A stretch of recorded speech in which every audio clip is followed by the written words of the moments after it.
फिर से स्वागत है। तो फ्रेंड, जैसा कि आप लोगों को पता है कि जैक बोर्ड का जो मॉडल प्रश्न पत्र निकाला गया है जैक के द्वारा, तो उसका मैं आप लोग का सॉल्यूशन दे रहा हूं। तो जैक बोर्ड के जो भी बच्चे हैं और जो क्लास 10th के हैं उनके लिए बहुत ही ज़्यादा इंपॉर्टेंट होने वाला है, क्योंकि आप लोग ये कर लीजिएगा 5 सेट। तो 5 सेट के अलावा और कोई भी मतलब इससे बाहर क्वेश्चन रहेगा नहीं, बिल्कुल इसी तरह क्वेश्चन रहेगा। आप लोग भी ऑब्जर्व कर रहे होंगे कि पहला सेट में जो है वो उसी प्रकार के, दूसरा सेट में उसी प्रकार के, तीसरा सेट में। तो पहला और दूसरा सेट मैंने सॉल्व कर चुका है। यदि आप लोग नहीं देखे हैं तो प्लेलिस्ट में उसका मिल जाएगा, दोनों सेट, पहला सेट और दूसरा सेट। तो ये सेट 3 है और मुझे कम टाइम मिल पा रहा है, इसलिए मैं जल्दी जल्दी नहीं बना पा रहा हूँ। फिर भी आप लोग के लिए बनाने की कोशिश कर रहा हूँ और मुझे जब भी टाइम मिलता है मैं आप लोग के लिए बनाता हूँ। तो चलिए, ज़्यादा देर नहीं करते इस वीडियो को शुरू करते उससे पहले यदि आप मेरे चैनल नए हैं तो सब्सक्राइब करके बेल आइकन को प्रेस कर दीजिए, क्योंकि इसी तरह की इंटरेस्टिंग वीडियो आपको इस चैनल पर मिलता रहता है। तो चलिए शुरू करते हैं। पहला क्वेश्चन आप लोग के सामने ये है, 156 को अभाज्य गुणनखंड के रूप में लिखना है। तो 156 को अभाज्य गुणनखंड के रूप में आप लोग लिख लीजिए।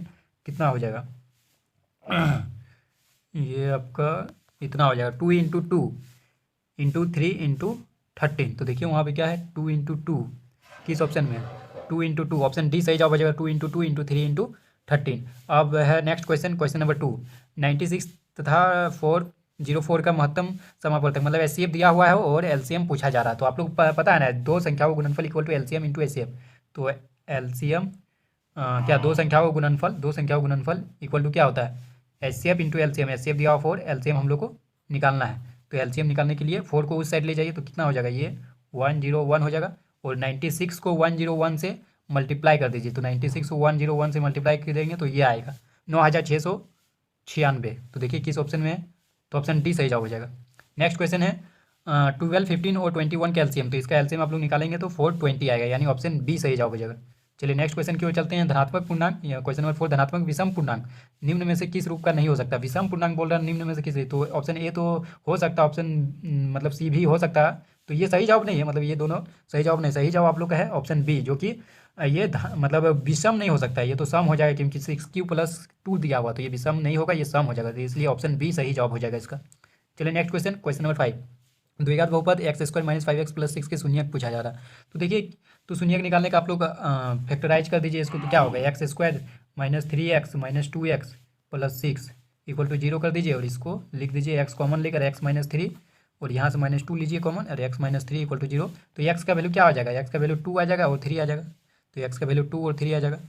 तो क्या ऑप्शन सी सही जवाब हो जाएगा 5 का। चलिए क्वेश्चन नंबर 6 की ओर चलते हैं। यदि बहुपद x² + ax - b के शून्यक बराबर है, शून्यक बराबर है मतलब कि अल्फा इक्वल टू बीटा है, ठीक, अल्फा इक्वल टू बीटा है।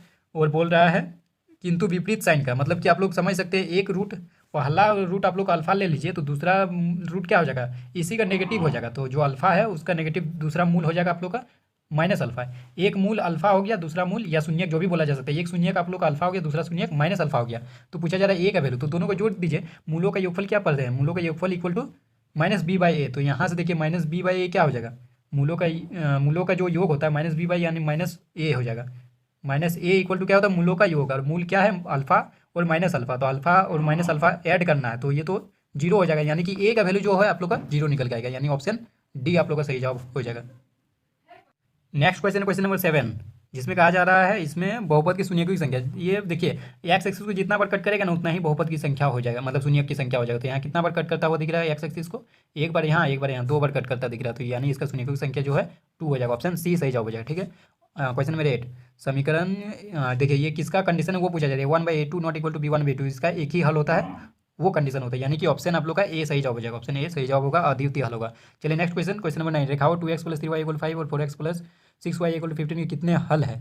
तो देखिए कितने हल है इसका निकालने के लिए a1/a2 करिए। तो a1/a2 क्या b1/b2 के इक्वल आ रहा है? b1/b2 के इक्वल आ रहा है। देखिए काट कीजिएगा तो 1/2 ये भी आ जाएगा, ये काट कीजिए 1/2 ये भी आएगा। क्या c1/c2 के इक्वल आ जा रहा है? c1/c2 के इक्वल नहीं आ रहा, क्योंकि ये 1/3 हो जाएगा। तो ये a1/a2 equal to b1/b2 not equal to c1/c2, ये किसका कंडीशन है? ये इसका कंडीशन है कि इसका कोई हल नहीं होगा, यानी कि ऑप्शन सी सही जवाब हो जाएगा, कोई हल नहीं होगा। चलिए नेक्स्ट क्वेश्चन, क्वेश्चन नंबर 10, यदि रैखिक समीकरण युग्म असंगत है, उनके द्वारा निरूपित रेखा है। असंगत मतलब कोई हल नहीं, कोई हल नहीं मतलब कि वो दोनों पैरेलल है, यानी कि समांतर है। तो देखिए ऑप्शन ए सही जवाब हो जाएगा। नेक्स्ट क्वेश्चन है क्वेश्चन नंबर 11 समीकरण नहीं हुआ है, मतलब ये दोनों को हल करना है, तो इसका ऑप्शन ए सही जवाब हो जाएगा। एक्स इक्वल टू 1 और वाई इक्वल टू -1। आप लोग इसको 3 से मल्टीप्लाई कीजिएगा, इसको 5 से, और दोनों को सब्सट्रैक्ट कीजिएगा तो आप लोग को ये मिल जाएगा, ठीक है। अदरवाइज आप लोग ऑप्शन से चेक कीजिएगा, तो यहाँ एक्स इक्वल टू 1 और वाई इक्वल टू -1 पुट कीजिए, देखिए दोनों को सेटिस्फाई कर रहा है, ठीक है। चलिए नेक्स्ट क्वेश्चन, रैखिक समीकरण में जिसका कोई हल नहीं होता कहलाता, तो वो असंगत कहलाता है। जैसा कि ऊपर वाले में देखे थे, असंगत क्या होता है, जो पैरेलल लाइन होता है, इसका कोई हल नहीं होता, तो इसका बी ऑप्शन सही हो जाएगा, सही जवाब होगा। नेक्स्ट क्वेश्चन है 13 नंबर, इसमें भी पूछा जा रहा है इसका क्या होगा हल। तो एक्स प्लस वाई दिया हुआ 7, ठीक है, और एक्स माइनस वाई दिया हुआ है 1, तो दोनों को ऐड कर दीजिएगा, 2x इक्वल टू 8 हो जाएगा, यानी एक्स इक्वल टू आप लोग का 4 निकल के आ जाएगा। तो ऑप्शन सी में 4 दिख रहा होगा, एक्स का वैल्यू 3 निकालने के लिए एक्स का वैल्यू 4 पुट कर दीजिए इस इक्वेशन में, तो X minus Y equal to 1, तो वाई इक्वल टू क्या दिख रहा है, 3 दिख रहा है, मतलब कि आप लोग ऑप्शन सी सही जवाब हो जाएगा। नेक्स्ट क्वेश्चन है, निम्नलिखित में से कौन सा द्विघात समीकरण है। तो मैंने पहले भी बताया, द्विघात समीकरण को देखने के लिए जो वेरिएबल है उसका मैक्सिमम पावर जो है वो 2 होना चाहिए। इससे यदि ज़्यादा मैक्सिमम पावर भी हो जाएगा तो वो द्विघात समीकरण नहीं होगा, मैक्सिमम पावर 2 ही होना चाहिए। तो ऑप्शन ए में तो आप लोग दिख रहा है कि मैक्सिमम पावर 2 ही है, तो ऑप्शन ए इसका सही जवाब हो जाएगा। ऑप्शन बी नहीं होगा। ऑप्शन बी क्यों नहीं होगा, क्योंकि देखिए यहाँ पर इस राइट हैंड साइड में आप लोग का एक्स क्यूब के टर्म आ रहा है, एक्स क्यूब के टर्म, तो ये क्यूबिक हो जाएगा, तो ऑप्शन ए सही जवाब हो जाएगा, ठीक है। चलिए नेक्स्ट क्वेश्चन की ओर चलते हैं। नेक्स्ट क्वेश्चन, क्वेश्चन नंबर 15, यहाँ पूछा बोला जा रहा है यदि द्विघात समीकरण 3x² प्लस के एक्स माइनस 4 इक्वल टू 0 का एक मूल 4 है तो के का मान क्या देगा। जब मूल दिया हुआ 4 है तो इसको सेटिस्फाई करेगा इक्वेशन को, तो सेटिस्फाई करवा दीजिए और के का वैल्यू निकाल लीजिए। तो वहाँ से क्या होगा, 4 16 और ये 48 हो जाएगा, और प्लस के एक्स का वैल्यू 4 पुट किए हैं, -4 इक्वल टू 0। यहाँ से आप लोग के एक्स इक्वल टू कितना हो जाएगा, 44 माइनस 44 हो जाएगा, और सॉरी यहाँ पे एक्स का वैल्यू हम लोग को 4 पुट करना था, यहाँ पे 4 होगा, 4x हो जाएगा, क्योंकि एक्स का वैल्यू 4 पुट किया है ना, तो के का वैल्यू क्या हो जाएगा, -11 दिख रहा है, तो के का वैल्यू जो है -11 आएगा, यानी ऑप्शन ए सही जवाब हो जाएगा, ठीक है। क्वेश्चन नंबर 16, वह द्विघात समीकरण जिसके मूल 2n-2 निम्नलिखित में से है। 2n-2 तो आप लोग पढ़े हैं ना, द्विघात समीकरण बनाने का क्या होता है, x² माइनस मूलों का योग तो 0 हो जाएगा, तो 0x हो जाएगा, ये x² माइनस मूलों का योग इंटू एक्स प्लस मूलों का गुणनफल, प्लस मूलों का गुणनफल क्या होगा, -4 हो जाएगा इक्वल टू 0, यानी कि क्या हो गया, x² minus 4 equal to 0, x² minus 4 equal to 0, option B सही जवाब हो जाएगा, ऑप्शन बी। नेक्स्ट क्वेश्चन है क्वेश्चन नंबर 17, द्विघात समीकरण 4x² plus 4x plus 1 equal to 0 के मूलों की प्रकृति क्या है। तो डी निकाल लीजिए, उसी से पता चलेगा, D equal to b² minus 4ac, b² minus 4ac, यानी 16 हो जाएगा, यानी 0 हो गया। तो ये डी इक्वल टू 0 पर क्या होता है, वास्तविक और बराबर होता है, तो ऑप्शन बी सही जवाब हो जाएगा। नेक्स्ट क्वेश्चन, क्वेश्चन नंबर 18, द्विघात समीकरण 2x² minus 4x plus 3 equal to 0 का वियुक्तकार क्या होगा। डी निकालने बोला, b² माइनस 4ac लगाइए, 16 b² माइनस 4ac, 4ac 4 दूनी 8, ये 24 हो जाएगा, यानी डी यहाँ पर नेगेटिव आ रहा है, -8, तो ये आप लोग का जो है -8 सही जवाब हो जाएगा, ठीक है। चलिए नेक्स्ट क्वेश्चन की ओर चलते हैं। क्वेश्चन नंबर 19, यदि द्विघात समीकरण ax² minus 4x plus 1 equal to 0 है, 0 के समान मूल है, मतलब d इक्वल टू 0 करना है आप लोग को, समान मूल बोल दिया ना, तो a का वैल्यू पूछा जा रहा है, तो d इक्वल टू क्या हो, b² 16 माइनस 4ac, 4a हो जाएगा इक्वल टू 0, यानी कि a इक्वल टू यहाँ से 4 निकल जाएगा, तो a इक्वल टू 4, यानी ऑप्शन डी सही जवाब हो जाएगा, ठीक है। नेक्स्ट क्वेश्चन, द्विघात समीकरण x² minus 3x plus 2 equal to 0 मूल ज्ञात करें। तो मूल ज्ञात करने के लिए इसको फैक्टराइज कर दीजिए, x² minus x minus 2x plus 2 equal to 0 हो जाएगा, और यहाँ से x कॉमन आ जाएगा, और यहाँ से -2 कॉमन आ जाएगा इक्वल टू 0, तो यहाँ से x इक्वल टू 1 और x इक्वल टू 2 निकल के आ रहा है, तो ऑप्शन डी सही जवाब हो जाएगा। इसमें पुट कीजिएगा तो वो भी सेटिस्फाई करेगा, यदि 1 पुट करेंगे तो 1 माइनस 3 -2 प्लस 1 ये पुट सेटिस्फाई करता है, और 2 पुट कीजिए 4 प्लस 2 और इधर 6, ठीक है, तो ऑप्शन डी सही जवाब हो जाएगा। नेक्स्ट क्वेश्चन है AP से, इसमें पूछा जा रहा है प्रथम पद, मतलब a और d का वैल्यू पूछा जा रहा है, तो a का वैल्यू तो दिख रहा है 3/2 होगा, और d का वैल्यू निकालने के लिए क्या कर सकते हैं, d का वैल्यू निकालने के लिए a2 माइनस a1, यानी 1/2 माइनस 3/2, तो क्या हो जाएगा, ये -2/2 यानी -1 हो जाएगा, तो a इक्वल टू 3/2 और d इक्वल टू -1, यानी ऑप्शन सी सही जवाब हो जाएगा। नेक्स्ट क्वेश्चन है क्वेश्चन नंबर 22, AP है, इसका तीसवा पद निकालना, तो तीसवा पद निकालने के लिए an का फॉर्मूला लगा दीजिए, a30 क्या हो जाएगा, a30 equal to a plus 29d, तो a का वैल्यू क्या है 10 है, प्लस d का वैल्यू यहाँ से फाइंड कीजिएगा तो वो आएगा -3, तो 29 इंटू -3, तो ये क्या हो जाएगा 10 माइनस ये, तो ये आप लोग का निकल के आ जाएगा -77, यानी ऑप्शन बी सही जवाब हो जाएगा, ऑप्शन बी सही जवाब हो जाएगा क्वेश्चन नंबर 22 का। नेक्स्ट क्वेश्चन है 23, इसमें पूछा जा रहा है कौन सा पद 27 है, मतलब यहाँ नहीं, यहाँ पूछा जा रहा है कौन सा पद 27 है, यस कौन सा पद 27 है, तो an equal to a plus n minus 1 into D लगा दीजिए, an equal to a plus n minus 1 into D, D कितना हो जाएगा 2 हो जाएगा, यहाँ से 27 माइनस 5 22 और डिवाइडेड बाई 2 वो 11 हो जाएगा, n-1 यानी ये n का वैल्यू हो जाएगा 12। तो n का वैल्यू 12 हो जाएगा, तो ए ऑप्शन सही जवाब हो जाएगा। नेक्स्ट क्वेश्चन है क्वेश्चन नंबर 24, जिसमें 22 पदों के योग पूछा जा रहा है और ये एपी दिया हुआ है। तो 22 पदों के योग क्या हो जाएगा, एस एन का फॉर्मूला जानते हैं, n/2 2a plus n minus 1 into D. n/2 क्या हो जाएगा 11 हो जाएगा, इंटू 2a यानी 16 plus n minus 1 into D plus n minus 1 यानी 21 इंटू डी। डी का क्या वैल्यू है -5 हो जाएगा। इसको सॉल्व करने पर 11 इंटू 16 माइनस 105, इसको सॉल्व करने पर निकलेगा -979, यानी कि ऑप्शन डी सही जवाब हो जाएगा। नेक्स्ट क्वेश्चन है क्वेश्चन नंबर 25, समान भुजा वाले सभी बहुभुज समरूप होते हैं यदि उनकी संगत भुजाएं, यहाँ पर बोला जा रहा है समान भुजा वाले सभी बहुभुज समरूप होते हैं यदि उनकी संगत भुजा है, तो संगत भुजा समानुपाती होना चाहिए तभी वो समरूप हो जाएगा। क्वेश्चन बहुत ही ज़्यादा इंटरेस्टिंग है। आकृति में यदि ए डी इक्वल टू 1 और डी बी इक्वल टू 1.5 और दिया हुआ है ए इक्वल टू 2 और ई सी इक्वल टू 4 सेंटीमीटर, तो बोल रहा है कौन सा कथन सत्य होगा।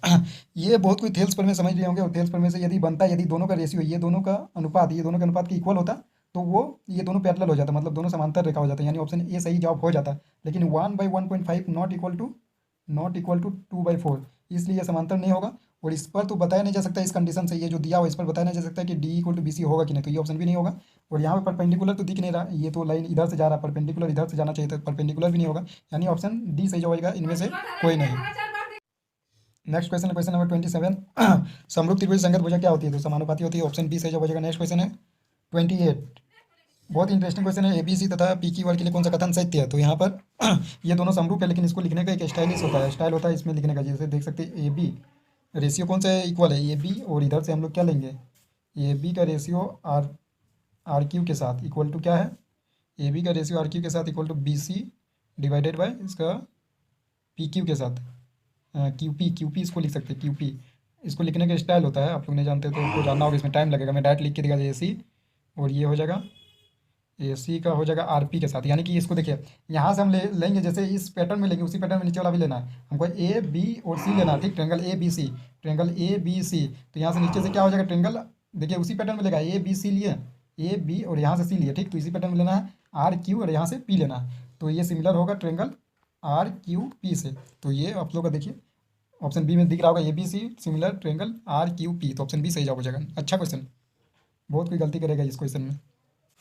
नेक्स्ट क्वेश्चन है, ये भी इंटरेस्टिंग क्वेश्चन है, इसमें भी बहुत कोई गलत करेंगे।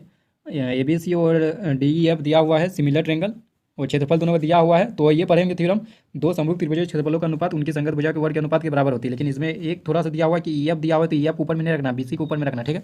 तो हम लोग क्या है, दो समरूप त्रिभुजों के क्षेत्रफलों का अनुपात, क्षेत्रफल का अनुपात जो है वो क्या होता है, संगत भुजाओं के वर्ग के अनुपात के बराबर। संगत भुजा क्या है, यहाँ पहले ये किसका क्षेत्रफल दिया हुआ, ये ए बी सी का दिया, तो बी सी को ऊपर में रखना होगा, बी सी को मान लीजिए एक्स मान लीजिए, और ये आपका वैल्यू है 15.4, इसको जब सॉल्व कीजिएगा तो एक्स का वैल्यू आप लोगों को निकल के आएगा 11.2, यानी ऑप्शन ए सही जवाब हो जाएगा। नेक्स्ट क्वेश्चन है 30, एक समबाहु त्रिभुज की भुजा 20 सेंटीमीटर, उसके शीर्षलंब की लंबाई 20 सेंटीमीटर है, समबाहु त्रिभुज की एक भुजा की लंबाई, तो शीर्षलंब की लंबाई क्या हो जाएगा, ये तो 10 हो जाएगा, पाइथागोरस थ्योरम लगा दीजिए सिंपली, यानी क्या हो जाएगा रूट अंडर 400 माइनस 100, यानी रूट अंडर 300 होगा, इसको यहाँ से 10 बाहर निकल 10√3 हो जाएगा, यानी कि ऑप्शन ए सही जवाब हो जाएगा। नेक्स्ट क्वेश्चन है question number 31, A B C में A B equal to 12 centimetre, A C equal to 13 और B C equal to A, तो एंगल देखिए ये भी इसी प्रकार क्वेश्चन है, ये बी इक्वल टू 90 डिग्री हो जाएगा। क्यों 90 डिग्री हो जाएगा, क्योंकि ए सी जो है वो कर्ण का काम करेगा, इसको चेकआउट कर सकते हैं, ये कर्ण का काम करेगा, क्योंकि एक समबाहु त्रिभुज बनेगा ए बी सी, तो कर्ण का काम करेगा, तो ये ए सी हो गया, ए सी, तो ये बी हो गया, ये कर्ण का काम करेगा, मतलब इसके अपोजिट में 90 डिग्री होना चाहिए, यानी 90 डिग्री होगा, ऑप्शन ए सही जवाब हो जाएगा। नेक्स्ट क्वेश्चन है वृत्त से रिलेटेड है, वृत्त के दो बिंदुओं पर प्रतिच्छेद करने वाली रेखा को क्या कहते हैं, वृत्त के दो बिंदुओं पर, तो ये छेदक रेखा हो जाएगा, ऑप्शन बी सही जवाब हो जाएगा। नेक्स्ट क्वेश्चन है 33, 10 सेंटीमीटर त्रिज्या के वृत्त के दो समांतर स्पर्श रेखा के बीच की दूरी क्या है, 10 सेंटीमीटर त्रिज्या वाला एक वृत्त है, ठीक है, 10 सेंटीमीटर त्रिज्या वाला वृत्त है, उसमें बोल रहा है वृत्त की दो समांतर स्पर्श रेखा है, दो समांतर स्पर्श रेखा ये इस तरह आप लोग ले सकते हैं, दो समांतर स्पर्श रेखा के बीच की दूरी, यानी कि बीच की दूरी क्या हो जाएगा, ये जो होगा व्यास जो होगा वही इसका बीच की दूरी हो जाएगा, यानी कि 20 हो जाएगा, 20 सेंटीमीटर, ऑप्शन बी सही जवाब हो जाएगा। नेक्स्ट क्वेश्चन है क्वेश्चन नंबर 34, यदि एक बिंदु पी से ओ केंद्र वाले एक वृत्त है, बिंदु पी यहाँ पे मान सकते हैं, ओ केंद्र वाले वृत्त पर पी ए पी बी स्पर्श रेखा, पी ए हो गया, ये पी बी हो गया स्पर्श रेखा, परस्पर 80 डिग्री कोण पर झुकी है, यानी ये एंगल 80 डिग्री हो गया, तो पी ओ ए, पी यहाँ तो ये ओ हो जाएगा केंद्र, इसको मिला दीजिए पी ओ ए, पी यहाँ से ये एंगल पी ओ ए, हम लोग को ये एंगल पूछा जा रहा है पी ओ ए, तो ये तो 40 डिग्री हो जाएगा, क्योंकि पूरा एंगल 80 डिग्री है, 40 और ये 90 हो जाएगा, तो दोनों अब ये त्रिभुज में देखिए, त्रिभुज तीनों कोनों का ये 180 डिग्री होगा, ये 90, ये 40, टोटल मिला के कितना हो गया 130। तो ये बचा होगा कितना हो जाएगा 50 डिग्री। तो ये 50 डिग्री ऑप्शन ए सही जवाब हो जाएगा। नेक्स्ट क्वेश्चन नंबर 35, किसी वृत्त के दिए गए बिंदु पर कितनी स्पर्श रेखाएं खींची जा सकती है? तो अनंत हो जाएगा, एक वृत्त पर बहुत सारा स्पर्श रेखाएं खींचा जा सकता है। नहीं, दिए गए बिंदु पर, रुकिए यहाँ पे क्वेश्चन दूसरा पूछा गया, यदि यहाँ पर बोल रहा है किसी वृत्त के एक दिए हुए बिंदु, एक बिंदु से 2 ही स्पर्श रेखा खींचा जा सकता है, तो इसका आंसर 2 होगा, अनंत नहीं होगा। ऑप्शन बी सही जवाब होगा। यदि एक बिंदु नहीं देता तो कि कितना रेखाएं खींची जा सकता है तो अनंत होता। ऑप्शन नंबर इसका बी सही जवाब हो जाएगा। अब नेक्स्ट क्वेश्चन, 90 डिग्री केंद्र कोण और आतिज्य वाले त्रिज्यखंड के क्षेत्रफल क्या होगा? तो 90 डिग्री, तो इसका क्या θ/360 इंटू पाई आर स्क्वायर होता है, θ/360 इंटू पाई आर स्क्वायर, यानी कि ये पाई आर स्क्वायर बाई 4 हो जाएगा। Pi R square by 4, option B सही जवाब हो जाएगा। नेक्स्ट क्वेश्चन, वृत्त की त्रिज्या का मान 7 सेंटीमीटर, तो सबसे बड़ी जीवा का मान क्या होगा? तो ये देखिए वृत्त के त्रिज्या का मान बोल रहा है, एक वृत्त है उसमें त्रिज्या का मान बोल रहा है 7 है, तो सबसे बड़ी जीवा क्या होता है? व्यास होता है, तो सबसे बड़ी व्यास होता है, तो वो क्या हो जाएगा, इसके डबल हो जाएगा त्रिज्या की, यानी ऑप्शन बी सही जवाब हो जाएगा। नहीं, ऑप्शन बी नहीं, ऑप्शन डी सही जवाब हो जाएगा। इसका जो ऑप्शन डी सही जवाब हो जाएगा 14 सेंटीमीटर, इसका डबल हो जाएगा। नेक्स्ट क्वेश्चन 38, 14 सेंटीमीटर त्रिज्या वाले वृत्त की उस चाप की लंबाई क्या होगी जो केंद्र पर 90 डिग्री? θ/360 इंटू 2 पाई आर लगा दीजिए, θ/360 into 2 pi R, 2 pi R का वैल्यू 14 दिया हुआ है, यहाँ से ये 4 हो जाएगा, यहाँ से ये 2, यहाँ से 7 पाई आ जाएगा। किस में आंसर दिया हुआ 7 पाई आंसर होगा, 7 पाई, तो ये तो पाई के टर्म में नहीं दिया हो, तो पाई को लिख दिया 22/7, यानी कि आप लोग को 22 आंसर हो जाएगा, 22 सेंटीमीटर, यानी ऑप्शन सी। नंबर 39, इसमें कहा जा रहा है 10 सेंटीमीटर त्रिज्या वाला एक वृत्त की कोई जीवा केंद्र पर एक समकोण अंतरित करती है, तो संगत दीर्घ त्रिज्यखंड का क्षेत्रफल पूछा जा रहा है, पाई का वैल्यू 3.14 लेना। तो देखिए एक वृत्त है जिसका त्रिज्या कितना 10 सेंटीमीटर दिया हुआ एक केंद्र है, और ये एक जीवा है, इस जीवा के द्वारा केंद्र पर बनाया कौन समकोण है, यानी 90 डिग्री है। तो हम लोग को दीर्घ त्रिज्यखंड का मतलब ये वाला क्षेत्रफल पूछा जा रहा है, इसका क्षेत्रफल, तो उसका क्षेत्रफल निकालने के लिए क्या लगा सकते हैं? त्रिज्यखंड का क्षेत्रफल हम लोग θ/360 में पाई आर स्क्वायर, लेकिन थीटा ये वाला हमको लेना है, ये वाला, तो ये वाला कितना होगा टोटल? तो हम लोग का ये पूरा टोटल कितना होता है 360 होता है, 360 में 90 चला जाएगा, यानी 270 होगा। तो थीटा का वैल्यू हम लोग को 270 लेना है, तो क्या हो जाएगा 270 divided by 360 into pi R square. Pi का वैल्यू 3.14 लेने बोल रहा है, 3.14 पाई आर स्क्वायर, आर का वैल्यू कितना 10 है, 10 का स्क्वायर 100। इसको जब सॉल्व कीजिएगा ना आप लोग, इसको सॉल्व कर लीजिएगा, इसको जब सॉल्व कीजिएगा तो आप लोग का ऑप्शन ए सही जवाब हो जाएगा। चलिए लास्ट क्वेश्चन है, एक घोड़ा एक वर्गाकार मैदान कोने में 7 मीटर लंबी रस्सी से बांध दिया गया, उस भाग का क्षेत्रफल क्या होगा जहाँ घोड़ा घास चल सकता है? मतलब एक वर्गाकार मैदान है जिसमें घोड़ा को यहाँ बांध दिया गया है किसी कोने में 7 मीटर लंबी रस्सी से, तो उस भाग का क्षेत्रफल बताना है जिसमें घोड़ा घास चल सकता है। तो घोड़ा तो इसी भाग में घास चल सकता है ना, आप लोग जैसा कि देख सकते हैं। तो ये क्या है, त्रिज्यखंड है, ये त्रिज्यखंड है, त्रिज्यखंड का क्षेत्रफल निकाल सकते हैं, या फिर इसको एक चतुर्थांश बोल सकते हो। डायरेक्ट चतुर्थांश का क्षेत्रफल क्या होता है 1/4 into pi R square, pi का वैल्यू 22/7 ले लीजिए, और आर स्क्वायर, आर का वैल्यू कितना 7 का स्क्वायर 49 हो जाएगा। यहाँ से 7 बार में काट दीजिए, और इसको 2 और ये 11, मतलब 77/2 आ रहा है। तो इसको जब सॉल्व कीजिएगा तो 38.5 आएगा, यानी कि आप लोग का ऑप्शन बी सही जवाब हो जाएगा। तो 40 में 40 क्वेश्चन आप लोग बहुत ही कम टाइम में सॉल्व कराए, वो भी डिटेल एक्सप्लेनेशन के साथ। तो उम्मीद करता हूँ कि वीडियो पसंद आएगा, तो लाइक जरूर कीजिए, क्योंकि आप लोग लाइक नहीं करते हैं, और लाइक करते तभी मुझे मोटिवेशन मिलता है और आप लोग के लिए वीडियो बनाता हूँ। तो मुझे जैसे ही टाइम मिलेगा मैं सेट 4 और सेट 5 भी जल्दी लेकर आ जाऊँगा। और चलिए आज के लिए इतना ही रखते हैं। उम्मीद करता हूँ वीडियो पसंद आएगा, एक लाइक जरूर कीजिए, अपने दोस्तों के साथ ज़्यादा से ज़्यादा इसे शेयर कीजिए। चलिए इसके लिए इतना ही, तब तक के लिए take care and bye bye.